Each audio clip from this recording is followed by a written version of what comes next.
ಓಂ ಸಾಯಿರಾಮ್. ಶುಭೋದಯ ನನ್ನ ಮಗುವೆ. ನಿನ್ನ ಸಂಪಾದನೆ ಹೆಚ್ಚಾಗುತ್ತದೆ, ಚಿಂತಿಸಬೇಡ. ನಿನ್ನ ಮನಃಶಾಂತಿ ನಿನ್ನ ಆದ್ಯತೆಯಾಗಿರಲಿ,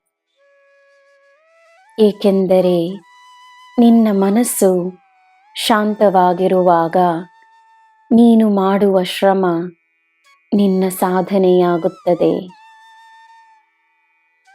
ನಿನ್ನ ಮಾತು ಮಂತ್ರವಾಗುತ್ತದೆ.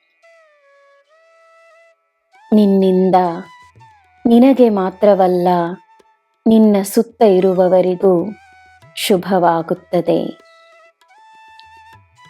ನಿನಗೆ ಏನು ಕೊರತೆ? ನಿನಗೆ ನಿನ್ನ ಸಾಯಿ ನಾನಿದ್ದೇನೆ.